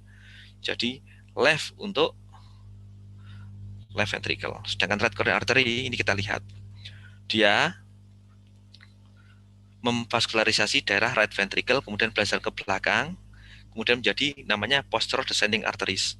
Sehingga bagian posterior atau inferior jantung biasanya vaskularisasinya berasal dari right coronary artery. Itulah kenapa tadi pada right ventricle inferior, pikirkanlah right ventricle kena apa enggak. Logikanya kalau ada oklusi di sini, maka yang kena apa sih? Right-nya kena, posteriornya kena, dan inferiornya juga kena. Ya, jadi makanya salah satu kapan kita wajib bikin sadapan posterior sama kanan, salah satunya adalah kalau terjadi inferior STEMI, maka kita wajib lakukan penyadapan tambahan kanan dan belakang. Ya. Terus ingat-ingat kalau right coronary artery dia memberikan cabang ini namanya SA node artery dan AV node artery. Makanya biasanya kalau ada oklusi di sebelah kanan, klinisnya bradikardi pasiennya. Ya. Kenapa ya? Wajar karena AV node sama SA node-nya bisa jadi kurang pasokan oksigen. Akhirnya tidak bisa menghasilkan irama yang cukup, ya. Maka kadang-kadang klinisnya adalah bradikardi. Ya. Biasanya kalau AV node arteri dia yang mengalami oklusi, klinisnya akan menjadi total AV block. Bisa jadi. Kenapa? Karena konduksi di AV node nggak jalan karena AV node-nya mengalami iskemia kan begitu. Ya. Jadi ingat kalau oklusi yang kanan biasanya bradi, ya. Kalau yang kiri biasanya ya berhubungan sama VT. Kenapa? Karena otot jantungnya lebih tebal, ya. Biasanya iskemik burdennya tinggi juga, mudah sekali terbentuk VT. Dan biasanya kalau left ventricle yang kena akan terjadi acute heart failure juga biasanya pada STEMI yang anterior biasanya ya. Itu yang harus kalian pikirkan, ya. Jadi kalau kita belajar sirkulasi koroner itu pada prinsipnya adalah keseimbangan antara supply dan demand, ya. Nah, oksigen supply itu bergantung pada jumlah oksigen yang dibawa darah, ya. Yang kedua adalah berhubungan dengan coronary blood flow, ya. Apapun yang akan mengganggu blood flow aliran darah, ya, baik perfusinya tekanan perfusi yang kurang maupun resistensi vaskular yang tinggi, dia akan menyebabkan gangguan pada supply, ya. Kemudian berikutnya yang menyebabkan iskemi adalah tingginya oksigen demand, ya. Yang paling banyak menghabiskan konsumsi oksigen itu adalah wall stress, heart rate, dan kontraktilitas. Itulah mengapa pada pasien-pasien yang iskemik kita menghindari takikardi. Karena takutnya oksigen demand-nya tinggi, bisa ngeluh nyeri dada, ya. Selain itu, ingat-ingat teman-teman, sirkulasi koroner itu akan tervaskularisasi atau akan mendapat aliran darah ketika fase diastolik daripada sistolik, ya. Fase sistolik itu selalu konstan, sedangkan diastolik dia bisa memanjang atau memendek tergantung heart rate. Semakin cepat heart rate, maka diastoliknya semakin pendek. Kalau semakin lambat heart rate, diastolik akan semakin panjang, ya.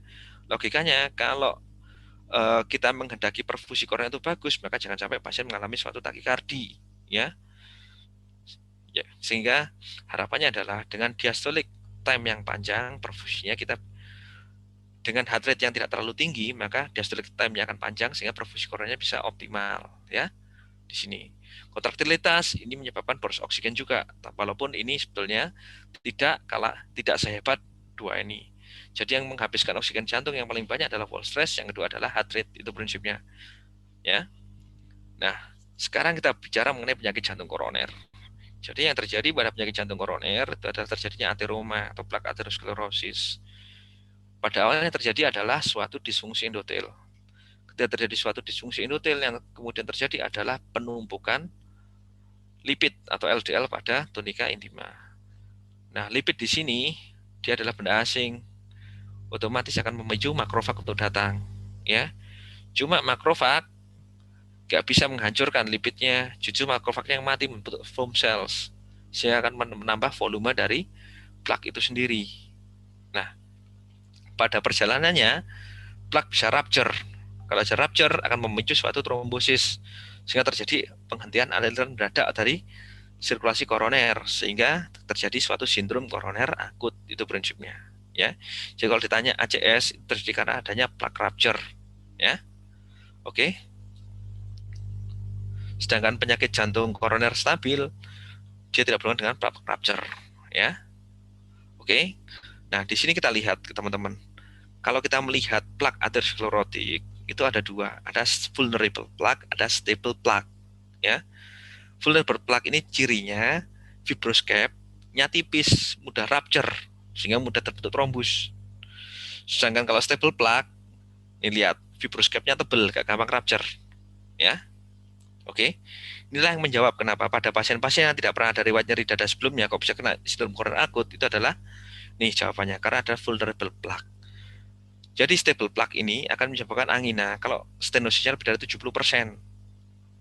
Tetapi vulnerable plaque, walaupun dia 20%, pada awalnya nggak akan menyebabkan gejala. Tapi kalau ini rupture, memicu trombosis, bisa menjadi serangan jantung. Itulah yang menjelaskan kenapa pada atlet yang sebelumnya sehat, nggak pernah sakit, tiba-tiba kena serangan jantung.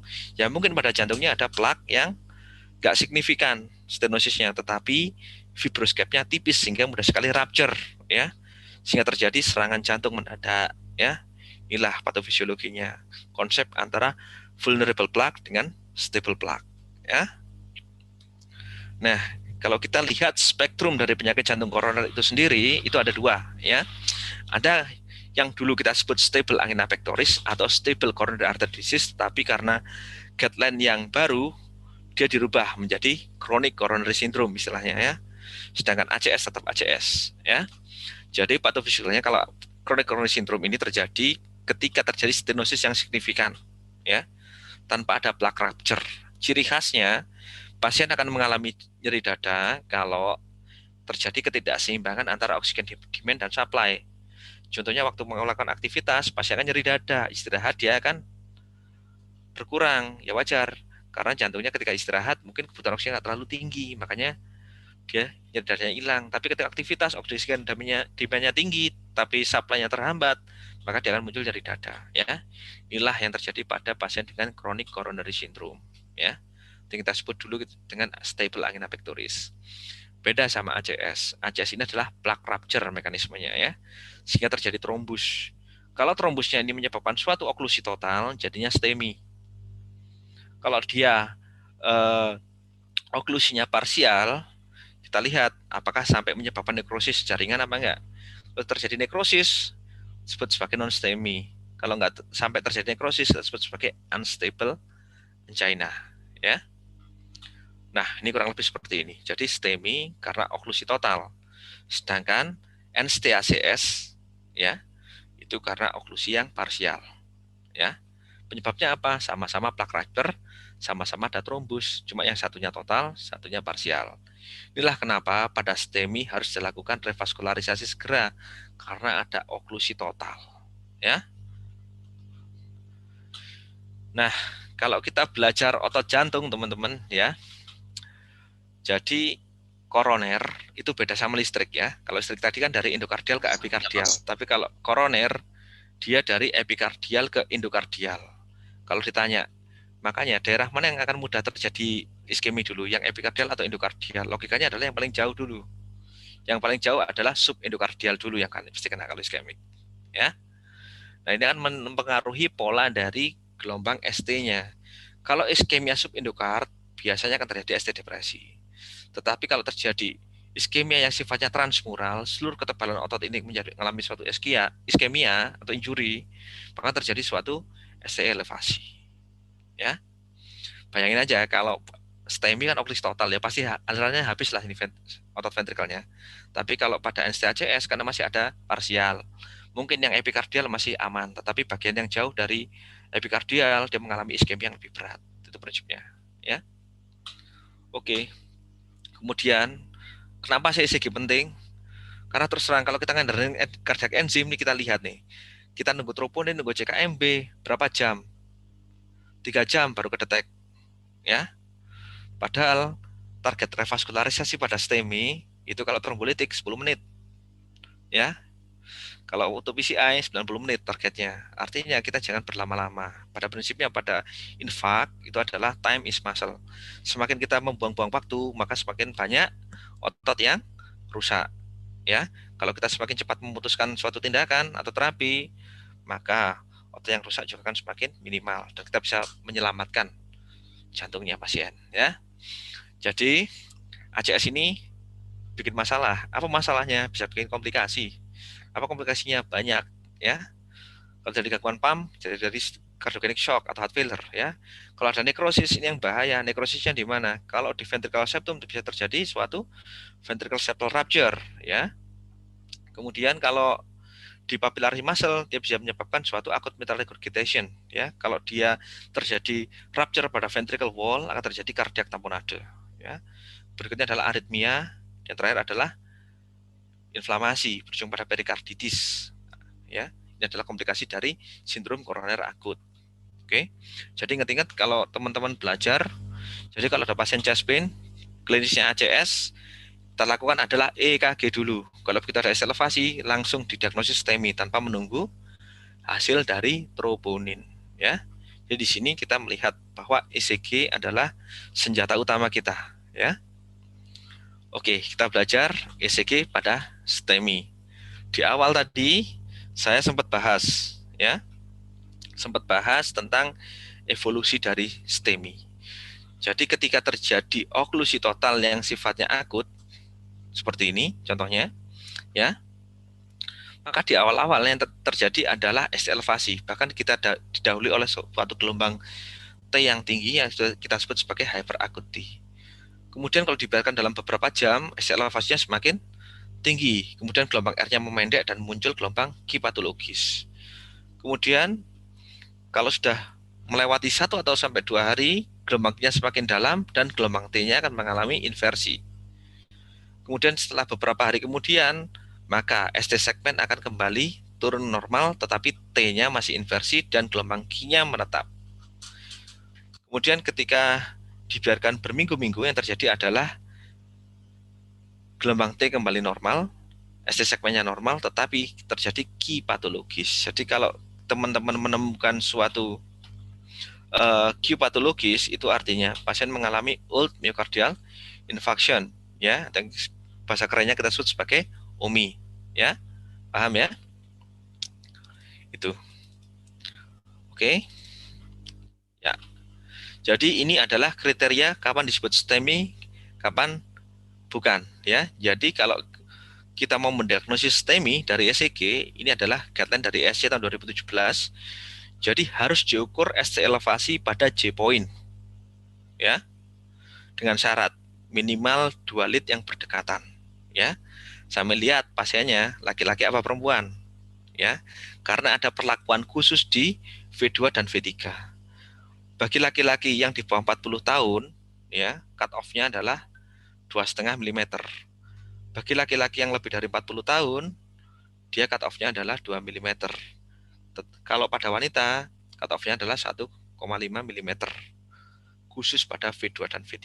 Sedangkan lead yang lain, itu laki-laki perempuan sama. Apapun usianya juga sama. Prinsipnya ada elevasi lebih dari 1 mm. Ya, itu prinsipnya. Oke. Nah, ini yang penting teman-teman kita bisa menentukan lokasi. Jadi tadi kalau V1, V2 disebut sebagai septal. Kalau V3, V4 anterior, ya. V1, V2, V3, V4 disebut sebagai anteroseptal karena gabungan dari ini. Oke. Nah, kemudian V3, V4, V5, V6, 1 AVL disebut sebagai anterolateral, ya. Kalau gabungan antara anteroseptal dengan lateral disebut sebagai anteroextensif. Jadi mulai V1 sampai V6 ditambah 1 sampai AVL, ya. Kalau inferior 2, 3 dan AVF. Kemudian kalau lateral 1 AVL, V5, V6, ya. Posterior harus kita confirm dengan V7, V8, V9. Kemudian kalau right ventricular infarction, nih, ada V4R. Wajib dilakukan sanapan. Sekali lagi, kapan kita wajib melakukan posterior sama inferior? Maaf, posterior sama kanan. Kalau terjadi infak inferior wajib bikin, ya. Nah, ini contoh. Ini adalah STEMI inferior murni, ya. Ini ada ST elevasi, oke. Di lead 2, 3 dan AVF. Kita lihat ya, model ST elevasinya dia cembung ke atas, ya. Seperti batu nisan kuburan, ya. di istilah saya ya. Oke, kayak batu nisan kuburan ya. Itu adalah ciri khas dari STEMI. Kemudian kalau STEMI prinsipnya ada namanya reciprocal changes ya. Reciprocal changes itu adalah ketika suatu lead merekam suatu ST elevasi, lead yang lain akan merekam sebaliknya, yaitu suatu ST depresi. Contoh nih, ini 23 AVF ST elevasi, tetapi di V1 V2 dia merekam suatu ST depresi. Oke. Tetapi kalau inferior wajib bagi kita merekam posterior sama kanan. Ya. Ternyata ini contoh dari right ventricular infarction. Jadi teman-teman melakukan ECG, leadnya dipindah. Kemudian jangan lupa di kertasnya kita berikan marker R, artinya kita sandap di sebelah kanan. Ada ST elevasi di V3R dan V4R. Ini adalah spesifik untuk right ventricle infarction. Oke, ini ST elevasi ya. Ini kayak batu kuburan ya. Oke, nih ya. Nih, oke. Kita lihat sini ada key sudah mulai muncul. Artinya apa? Ya nggak mungkin onsetnya masih 1 jam ya, paling sudah berjam-jam ya. Sudah muncul key ya. Itu prinsipnya. Ini adalah contoh dari STEMI infero dan posterior dan lateral. Jadi ada ST elevasi di 2 AVF, ini kan inferior ya. Oke. Kemudian di 1 naik, di AVL sedikit naik. Kita lihat di V5, V6, di sini nggak direkam ya V5, V6 ya, tapi di V7, V8, V9 dia ada elevasi ya. Ini artinya kalau posterior kena, kemudian 1 sama AVL kan lateral juga ya kena ya, inferior juga kena, maka ini adalah STEMI inferolateral dan inferior. Biasanya yang model begini ini adalah pada pasien dengan left dominant circulation yang mengalami oklusi pada left circumflex artery ya. Biasanya ya. Oke. Nah, jadi ini contoh kita belajar onset. Jadi di awal-awal STEMI ini betul-betul pasien ya, pasien saya ini. Jadi onsetnya 30 menit. Kadang-kadang ST elevasinya nggak jelas. Kita akan melihat gelombang T yang tinggi. Oke, tadi gelombang T di V2, V3 lupakan kalau tinggi. Tetapi di V4 ini kita lihat ya. Dia lebih dari setengahnya R-nya ya. Ini namanya tall T ya. Oke. Kalau yang seperti ini apalagi di inferiornya kita merekam suatu reciprocal changes nih ya, ST depresi, yang kita lakukan apa? ECG serial ya, nggak usah lama-lama, 5 menit 10 menit kita ulang ECG-nya ya. Nah, ternyata 15 menit kemudian di ECG ST elevasinya baru jelas nih ya. Ini jelas ya, ini jelas. Ini adalah contoh dari evolusi ya. Reciprocal changes ada di inferior ya, ini duanya seperti ini. Oke, ini adalah pembelajaran bagi kita mengapa ECG itu penting untuk dilakukan serial pada STEMI, karena STEMI ada evolusi. Oke. Nah, ini contoh dari anteroextensive STEMI. Jadi tadi anteroextensive adalah gabungan dari anteroseptal dan lateral ya. Jadi ini kita lihat. V2 naik, V3 naik, V4 naik. Dah anteriornya kena nih, anteroseptal ya. Kemudian V5, V6, kemudian 1 dan AVL dia juga naik. Dan ini contoh dari STEMI anteroextensive ya. Ini prognosisnya paling jelek ya. Kenapa? Karena luas banget dan seluruh ventricle kiri habis. Pasti pump dari ventricle kiri nggak bagus ya. Biasanya pasien akan mengalami odem paru, kalau kayak gitu mengalami shock ya. Nah, teman-teman, ini adalah Sgarbossa kriteria ya. Jadi cara kita untuk menentukan pasien nyeri dada tersebut mengalami, kalau ada pasien nyeri dada dengan gambaran LBBB, kadang-kadang kita susah mendiagnosis STEMI atau bukan. Ya, maka ada kriteria namanya Sgarbossa kriteria ya. Jadi dikatakan Sgarbossa kriteria itu masuk kalau dia skornya lebih dari sama dengan 3. Ya, jadi kalau kita dapatkan LBBB ini ada ST elevasi segmen ST pada lead yang dominan R atau kita sebut sebagai konkordan ya. Dia lebih dari 1 mili, ini poinnya 5. Ya. Kenapa? Karena pada LBBB normal di lead V6, ini V6 ya kalau di LBBB ya. itu harusnya dia ada ST depresi. Tapi kalau ada ST elevasi, udah poin 5, ini masuk kriteria STEMI. Ya. Kemudian kalau nggak gitu kita lihat di lead V1 atau V2-nya seperti ini. Jadi ada ST depression ya, lebih dari milimeter pada lead yang apa namanya? Konkordan. Ya, ini maksud konkordan itu ini. Kalau ini dominan R, pasti ST-nya akan naik. Tapi kalau ini dominan S, pasti tapi ST-nya akan turun. Ya. Yang khas untuk menentukan STEMI pada LPBB. Jadi kalian harus hitung namanya Sgarbosa kriteria, ya. Nah, ini yang penting. Oke. Kemudian ini adalah ECG pada NST-ACS. Jadi NST-ACS atau chronic coronary syndrome ya. Jadi prinsipnya selama pada pasien mengalami selama nggak ada ST elevasi itu kita sebut sebagai NST-ACS atau non ST elevation acute coronary syndrome ya. Oke. Jadi ECG-nya bisa bermacam-macam. Kita harus curiga kapan ini iskemik atau bukan. Kita lihat. Mungkin yang muncul adalah suatu ST depresi. Jadi ST depresi yang spesifik untuk iskemia itu adalah ST depresi yang downsloping atau horizontal ya. Kemudian kalau yang upsloping seperti ini dia nggak spesifik untuk iskemia ya. Nah, kemudian kita juga lihat gelombang T-nya juga. Gelombang T yang tidak terlalu dalam dan tidak simetrik seperti ini tidak spesifik untuk iskemia. Yang spesifik adalah yang deep and symmetric seperti ini ya. Di inversion ini kita sebut sebagai T inversi yang spesifik untuk iskemia ya, deep and symmetric. Oke. Nah, ini adalah contohnya dari pasien dengan deep and symmetric T inversion yang kita sebut sebagai Wellens wave ya, atau Wellens pattern ya. Ini biasanya merujuk pada stenosis pada left antero-descending artery yang berat ya, gambarnya seperti ini. Ada T inversi yang deep and symmetric di anterior, bahkan bisa meluas sampai ke lateral. Ya, ini adalah Wellens wave. Ya, terus hati-hati. Kalau kalian nemukan begini, tadi kriteria STEMI kan harus ada dua lead yang berdekatan ya, ada elevasi. Coba perhatikan ini. Ini ada elevasi, tapi cuma di AVR. Kan kita nggak bisa sebut sebagai STEMI, ya, karena nggak ada dua lead yang berdekatan. Sepakat ya? Nah, tetapi perhatikan, di lead yang lain dia merekam suatu ST depresi yang dalam-dalam seperti ini. Yang dia downsloping dan ini adalah horizontal. Ini hati-hati. Ketika kita dapatkan ST elevasi di AVR dan diffuse ST depression di lead yang lain, ini adalah pasien dengan ischemic burden yang tinggi. Kemudian pasien multivessel disease kalau gitu adalah pasien dengan lesi di kiri yang sifatnya proksimal. Ya, hati-hati. Ini juga spesifik untuk iskemia. Gambar yang seperti ini. Oke.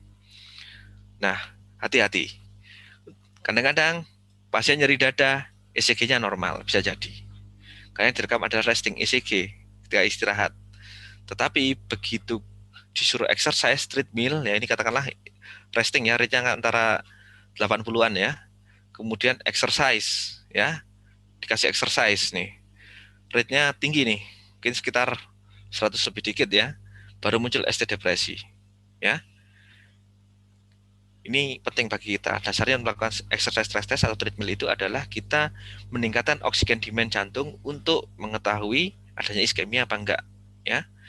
Dan tadi di awal saya jelaskan bahwa salah satu penyebab tingginya oksigen demand di jantung adalah heart rate-nya. Jadi kadang-kadang kalau kita lihat ketika takikardi pasiennya ada ST depresi seperti ini, tetapi begitu rate-nya normal atau turun hilang, itu hati-hati. Itu iskemik memang ya. Iskemik ketika pasiennya takikardi, berarti berhubungan dengan oksigen demand yang tinggi, ya kan? Kalau oksigen demand yang tinggi ternyata ada iskemik, berarti kemungkinan apa? Supply-nya nggak normal. Pikirkan suatu penyakit jantung koroner di situ, ya. Oke, hati-hati. Lebih penting lagi kalau kita perhatikan adalah perubahan ECG, ya, yang sifatnya rate dependent. Kalau dengan rate yang cepat ternyata perubahan ST segmen dan T inversinya semakin nyata, ya semakin dalam ST depresinya atau T inversinya semakin tajam dan simetrik pada rate yang tinggi, kemudian waktu pasiennya istirahat ST depresinya berkurang atau gelombang T-nya balik normal, ya bisa jadi pasien tersebut mengalami suatu penyakit jantung koroner yang sudah berat ya, yang muncul ketika oksigen demand jantungnya tinggi ya, itu prinsipnya. Oke, Sampai sini ada pertanyaan, kita diskusi. Baik, Silakan. ini ada satu pertanyaan dokter. Selamat malam dari Sinta Kusuma Wardani. Selamat malam dokter, bagaimana patokan tanda klinis pasien yang mengalami LBBB dengan STEMI sehingga menjadikan kita harus menggunakan Sgarbosa kriteria? Oke, good. Ini pertanyaan berat juga ini ya. Jadi gini, kapan sih kita mau pakai Sgarbosa? Nah, jadi intinya kalau mau mendiagnosis ACS, itu prinsipnya harus ada simptom chest pain. Ya, oke. Jadi ACS itu diagnosis klinis dari anamnesis. Nyeri dada apa yang disebut sebagai ACS? Jadi angina yang lebih dari 20 menit ketika istirahat, itu satu. Kedua, new onset angina de novo ya. Jadi onset baru. Kemudian yang ketiga adalah angina yang sifatnya crescendo. Crescendo itu artinya angina yang durasinya lebih panjang, semakin lama semakin memanjang atau semakin berat dengan pemicu yang lebih ringan. Ambil contoh begini, seseorang dulu 2 bulan yang lalu jalan 1 kilo baru nyeri dada 5 menit, istirahat hilang. Tetapi dalam 2 hari terakhir dia jalan 5 meter udah nyeri dada dan baru hilang nyeri dada setelah 30 menit. Berarti kan ada perburukan gejala. Itu yang kita sebut sebagai crescendo angina ya. Yang terakhir adalah klinis pada pasien dengan riwayat infak sebelumnya ya. Hati-hati kita mikir ACS. Lah, kalau ACS yang kita lakukan apa? ECG sudah. Jangan mikir enzim dulu, ECG dulu. Kalau ada estelevasi, ya pastilah itu STEMI. Tetapi yang paling susah adalah kita berhadapan dengan pasien LBBB, ya. Nah, LBBB-nya ini STEMI apa bukan? Kan begitu, ya. Soalnya pada LBBB itu biasanya pada lead yang seperti ini di V1, V2 itu ada elevasi memang, ya. Tetapi di lead V5, V6 biasanya terjadi depresi ST-nya, ya. Makanya Pak Sgarbosa ini membuat suatu kriteria, namanya kita Sgarbosa. Jadi kita hitung skornya. Jadi kalau skornya itu lebih dari 3, maka hampir pasti itu adalah suatu STEMI pada LBBB. Cara melihatnya adalah perhatikan. Yang ini, korkordan ini adalah maksudnya begini. Kalau di lead yang GRS-nya dominan R, kemudian ada estelevasi, nah ini maksudnya korkordan itu begitu ya. Kalau estelevasinya lebih dari 1 mm, itu baru nilainya 5. Ini sudah pasti STEMI pada LBBB. Ya, oke. Nah, kemudian kalau di lead V5 V6 satu afel nggak seperti ini, gimana? Kita lari ke lead V1 atau V2, ya. Intinya lead yang dominan R pada LBBB, yaitu biasanya kan, maaf, dominan S pada LBBB, yaitu biasanya pada lead V1 dan V2. Biasanya pada lead V1 V2 nggak seperti ini, karena langsung naik ke atas begini gelombangnya yang normal. Tetapi ketika itu terjadi ST depresi seperti ini, lebih dari otak kecil, maka nilai Sgarbosanya itu adalah 3, ya. Sehingga ini yang kita sebut sebagai Sgarbosa skor 3, ya. Jadi masuk dalam kriteria STEMI pada LBBB, ya. Oke. Jadi infak pada LBBB. Oke, sampai sini. Paham atau ada yang masih belum jelas?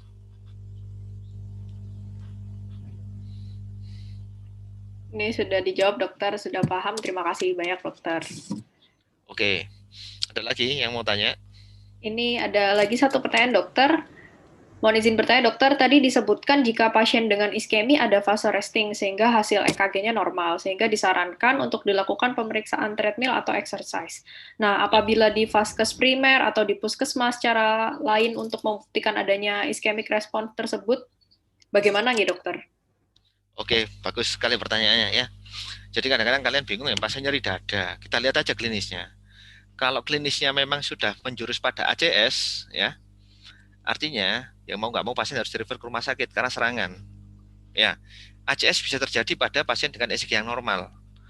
Tapi ingat, masuknya klinisnya harus ACS dulu yang sebenarnya tadi. Ada resting angina more than 20 minutes, kemudian ada crescendo pattern, kemudian ada acute de novo angina, yang terakhir adalah post myocardial infarction angina. Kalau klinis 4 itu sudah kita sebut sebagai ACS. Konsekuensi dari ACS itu ngamar, udah. Jangan diapa-apakan dulu, ya. Tetapi kalau selama nyeri dada tidak memenuhi kriteria ACS, berarti pasiennya kan stabil. Nah, kalau stabil ini yang perlu kita work up. Ya, work up-nya dengan melakukan exercise stress test atau treadmill, ya. Ya, kalian rujuk ke kardiolog, nanti kita kerjakan treadmill testnya, ya. Oke, tetapi kalian hati-hati. Kalau sudah jelas-jelas klinisnya ACS, kemudian dilalah kalian rekaman ECG serial. Ternyata dalam ECG serial tersebut terjadi perubahan dinamik dari ST segmen atau gelombang T-nya, ya, yang sifatnya rate dependent. Artinya ketika rate-nya yang tinggi, maka perubahannya semakin nyata. Ketika rate-nya rendah, dia balik normal. Hati-hati, itu sudah jelas. Ada dynamic ST changes, itu adalah salah satu kriteria dari high risk non-STEMI atau unstable angina pectoris, ya. Jadi intinya dynamic ST changes ini kita lihat tergantung situasi. Kalau klinisnya ACS ya sudah, jangan main-main, jadi treadmill, udah langsung dipikirkan untuk dirawat pasiennya ke rumah sakit, ya, juga di refer. Nah, tetapi kalau pada pasien dengan penyakit jantung koroner stabil, klinisnya nyeri dada, kalian ECG-nya normal, dia ECG resting, kalian jangan percaya. Maka ini harus diindus dengan exercise, ya, supaya oksigen demand-nya tinggi, sehingga kalaupun memang ada stenosis, pasti akan kelihatan ketika pasien mengalami oksigen demand yang tinggi, seharusnya dengan treadmill, ya, refer untuk treadmill, ya, kalau pasiennya chronic coronary syndrome. Tapi kalau akut coronary syndrome, refer, tapi untuk rawat inap, ya. Bahkan kalau perlu kita revaskularisasi. Oke, jelas ya? Baik, dokter. Uh, Ini ada lagi? mungkin dari teman-teman yang live YouTube, jika ada pertanyaan juga bisa langsung di kolom chat. Untuk yang dari Zoom, sementara ini belum ada, dokter. Mungkin saya izin bertanya, boleh nggak, dokter? Boleh, silakan. Ya, dokter. Saya pernah waktu jaga itu, jadi pasien dengan pasien penurunan kesadaran. Jadi pasiennya dirawat di ruang intensif. Terus karena pasiennya penurunan kesadaran kan otomatis tidak bisa mengeluhkan ada nyeri dada gitu, dokter. Tapi tiba-tiba waktu dilakukan EKG serial, ternyata di situ ditemukan ST elevasi. Nah, kalau seperti itu apakah termasuk ACS atau bagaimana nih, dokter?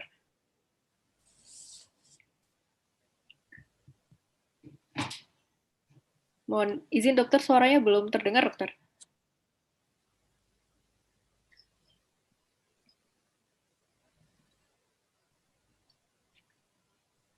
Terdengar? Tes? Ya, sampun, dokter. Oke.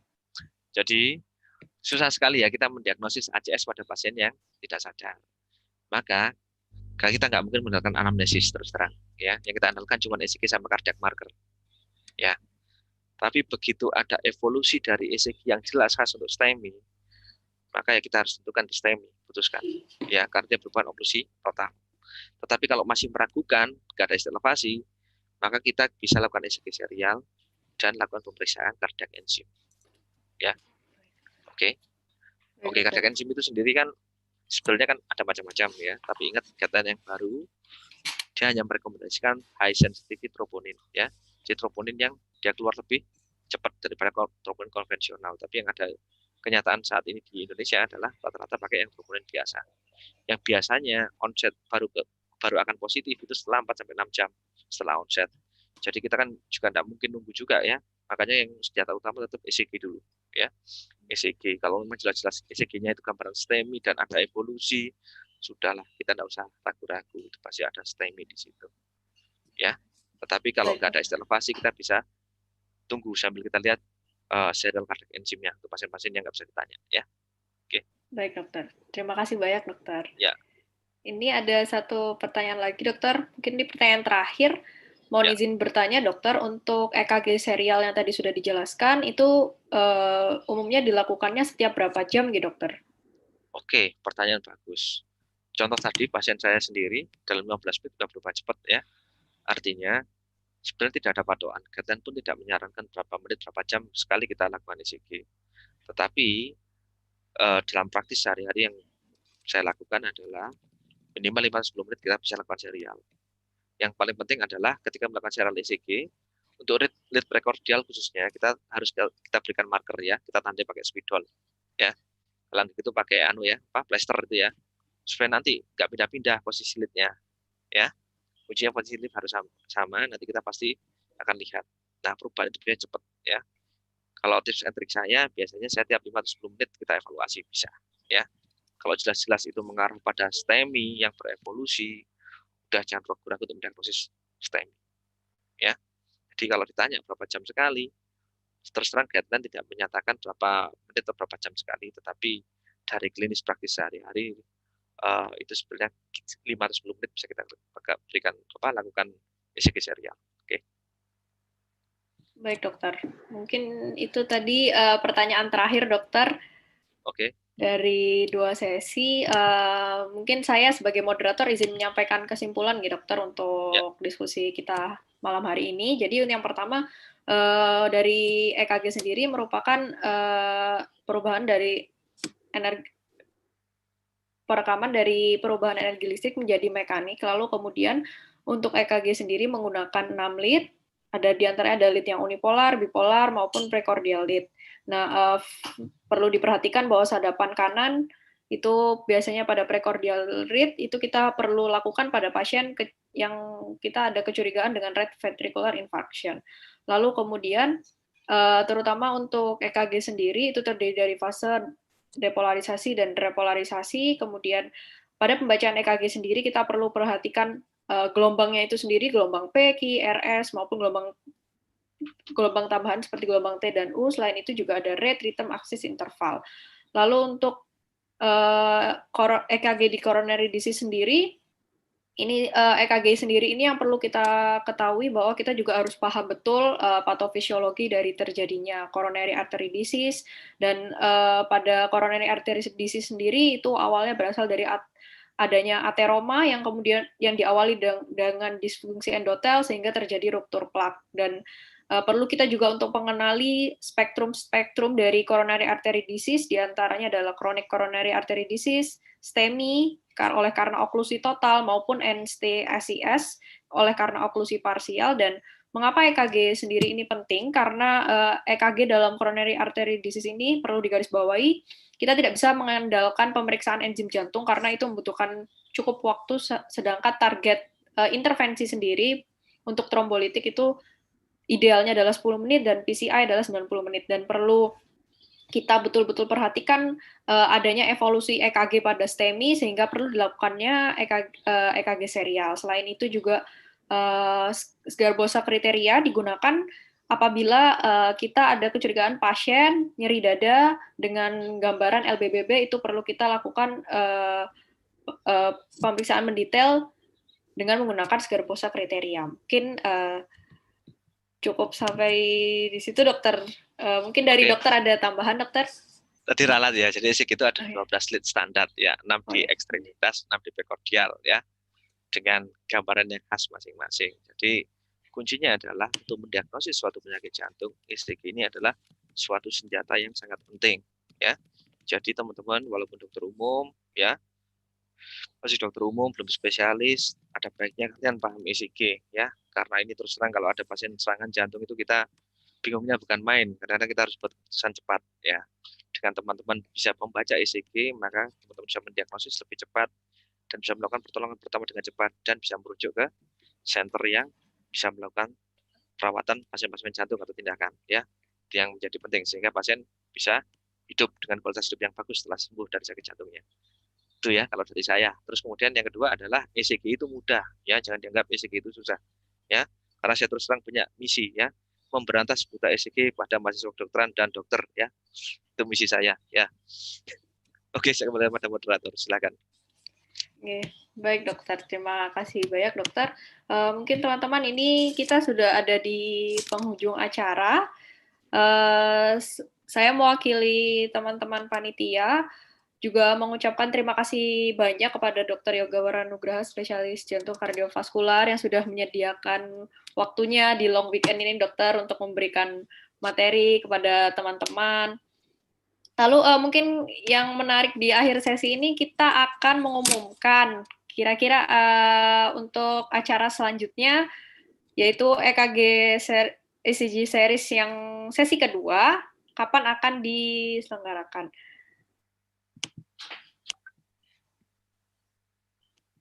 Dari panitia kapan? Ini menunggu bentar, keluar.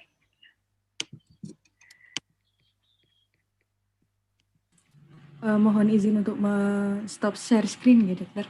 Dari saya ingin share Oke, saya stop ya. Oke.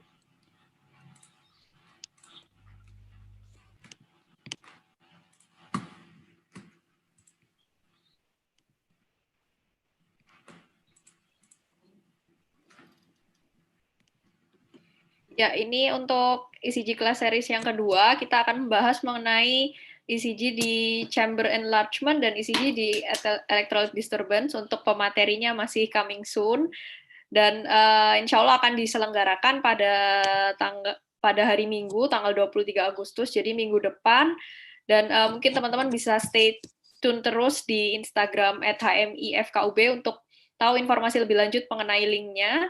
Dan mau izin mengingatkan lagi untuk teman-teman bisa mengisi kuesioner evaluasi kegiatan kita pada hari ini di bit.ly/kuesioner ECG1, dan ini nanti juga bisa di kolom chat box sudah dibagikan oleh teman-teman panitia. Nah, mungkin itu saja dulu terlebih dahulu, dokter. Terima kasih banyak dokter sekali lagi sudah meluangkan waktunya, dan terima kasih banyak juga untuk seluruh teman-teman peserta yang sudah menghadiri acara pada malam hari ini. Dan mungkin ini ada sedikit tambahan dari teman-teman panitia, untuk dari HMI FKUB sendiri menyediakan sarana untuk peminjaman Zoom, jadi Zoom yang unlimited, nah dengan harga 10.000 per jam, kapasitas 100 partisipan. Nah, itu nanti bisa langsung menghubungi CP, mungkin ada teman-teman yang tertarik untuk melakukan kegiatan-kegiatan yang membutuhkan Zoom yang unlimited. Nah, itu bisa langsung kontak ke teman di HMI FKUB. Mungkin cukup sekian untuk acara hari ini, dokter. Terima kasih banyak, dokter. Semoga sehat selalu ya, dokter. Amin. Semoga sehat-sehat ya kalian ya. Setelah masuk OAS ya. Kalian libur lama nih koas.